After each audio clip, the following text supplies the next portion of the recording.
देखिए, बांग्लादेश की millions of dollars कह लें आप, या आप बिलियंस ऑफ बांग्लादेशी रुपीस कह लें, कि ट्रेड बांग्लादेश की होती थी इस ट्रांसशिपमेंट के थ्रू, जो अब नहीं होगी।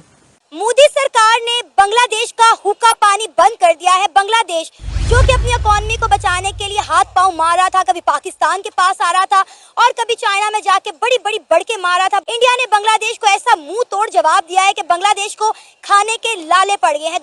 एक कहावत है, मुझे कहनी नहीं चाहिए दोस्तों, लेकिन ये सच है, कुत्ते को ना घी हजम नहीं होता। मोहम्मद यूनुस को ये चीज हजम नहीं हुई।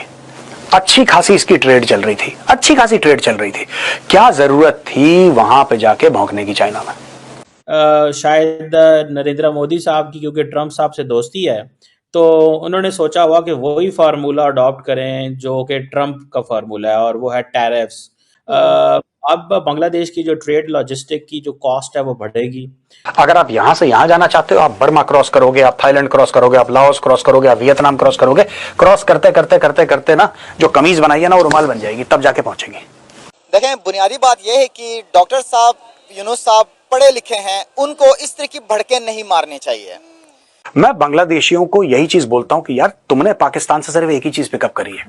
अब ये बात मोहम्मद यूनुस भी समझता है, लेकिन मैंने अपने कई व्लॉग्स में कहा कि पाकिस्तान हो, मोहम्मद यूनुस का बांग्लादेश हो, ये चूंकि भारत से निकले हुए एक फेक किस्म के देश है। बहुत शुक्रिया। देखें, मैं समझता हूं कि शायद नरेंद्र मोदी साहब की क्योंकि ट्रंप साहब से दोस्ती है, तो उन्होंने सोचा हुआ कि वही फार्मूला अडॉप्ट करें जो कि ट्रंप का फार्मूला है, और वो है टैरिफ्स। अब ये जो ज़माना है, ये this is an era of आप अपने जो एडवर्सरी हैं उसको सिर्फ इकोनॉमिकली पनिश करेंगे। इंडिया जो है उसने ये जो ट्रांसशिपमेंट फैसिलिटी है जो कि बांग्लादेश को अलाउड थी कि वो अपनी गुड्स वगैरह एक्सपोर्ट कर सकता था किसी भी थर्ड कंट्री को, इंडिया के पोर्ट्स थे और एयरपोर्ट से।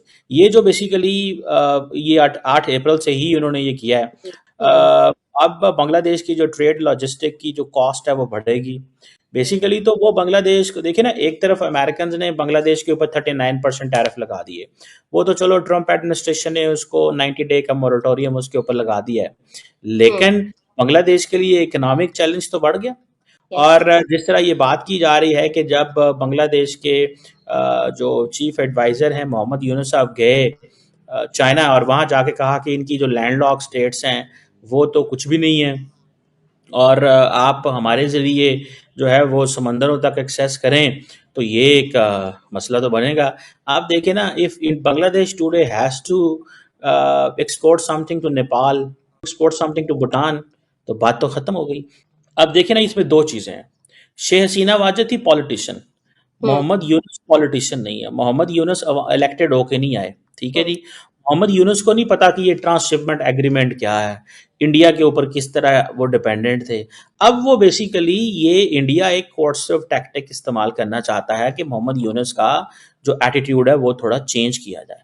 अब ये देखें कि ये जो ट्रांसशिपमेंट फैसिलिटी थी, इसकी वजह से बांग्लादेश के जो एक्सपोर्टर थे वो इंडियन टेरिटरी के ज़रिए मुख्तलिफ जगहों पे पहुँचते थे, और कार्गो जो चलते थे बांग्लादेश से वो इंडिया की लैंड कस्टम स्टेशन से गुजरते थे, और इंदिरा गांधी इंटरनेशनल एयरपोर्ट है दिल्ली के अंदर, वहाँ से होते हुए जो है वो बांग्लादेश की जो एक्सपोर्ट है वो यूरोप, वेस्ट एशिया और इन इलाकों में पहुँचती थी। और अब उन्होंने बांग्लादेश को बेसिकली बताया कि आपकी वैल्यू क्या है, आपकी औकात क्या है, वो उसको थोड़ा सा बता रहे हैं कि आपके पास तो लॉजिस्टिकल इंफ्रास्ट्रक्चर नहीं है। आप हमारी 7 स्टेट की बात करते हैं कि वो समुद्र तक एक्सेस नहीं रखती, तो आपको तो हम कहीं का भी नहीं छोड़ेंगे।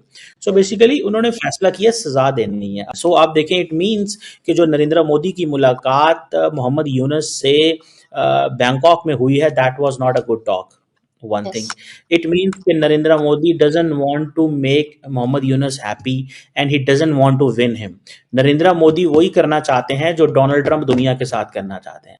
दोस्तों, ये जो मैप है ना, इस मैप के द्वारा मैं आपको बांग्लादेश की व्यथा समझाऊंगा।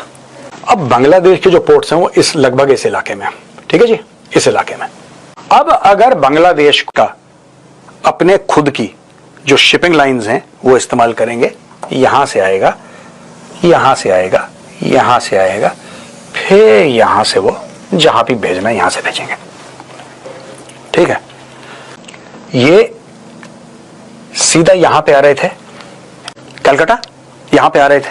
अब यहां से ले लो कि they were directly coming here, they were directly going here. एक कहावत है, मुझे कहनी नहीं चाहिए दोस्तों, लेकिन ये सच है, कुत्ते को ना घी हजम नहीं होता। इनको भी हजम नहीं हुआ। मोहम्मद यूनुस को ये चीज हजम नहीं हुई। अच्छी खासी इसकी ट्रेड चल रही थी, अच्छी खासी ट्रेड चल रही थी। क्या जरूरत थी वहां पे जाके भौंकने की चाइना में? बढ़िया चल रहा था ना तुम्हारा सब कुछ, हम ये कर देंगे, हम ये कर देंगे, हम कर दो। अब बात कर लो चिकन नेक सेक्टर की। अगर इनको म्यांमार से ट्रेड करनी है तो यहां से जाएंगे म्यांमार और फिर यहां से चाइना जाएंगे। This is what they will do in case they want to reach China. So go reach China, क्योंकि यहां पे China does not have any sea port आसपास नहीं है। चाइना का उस तरफ है, मोर टुवर्ड्स द ईस्ट। अच्छा, ये अगर बकवास नहीं करता मोहम्मद यूनुस, मैं बांग्लादेशियों को यही चीज बोलता हूं कि यार तुमने पाकिस्तान से सिर्फ एक ही चीज पिकअप करी है, बड़बोलापन। And this I will tell to all Bangladeshis, you talk too much, you start celebrating before you do anything. That is true for your cricket team and that is part of your national character. अब ये बात मोहम्मद यूनुस भी समझता है, लेकिन मैंने अपने कई व्लॉग्स में कहा कि पाकिस्तान हो, मोहम्मद यूनुस का बांग्लादेश हो, ये चूंकि भारत से निकले हुए एक फेक किस्म के देश है, तो ये अपनी अब फरमाइशें जो प्राइम मिनिस्टर मोदी के सामने डायरेक्ट फेस टू फेस रख रहा है और उनसे कह रहा है कि शेख हसीना को हमारे हवाले करें। यानी जिस तरह बांग्लादेश का सबसे बड़ा मसला शेख हसीना है,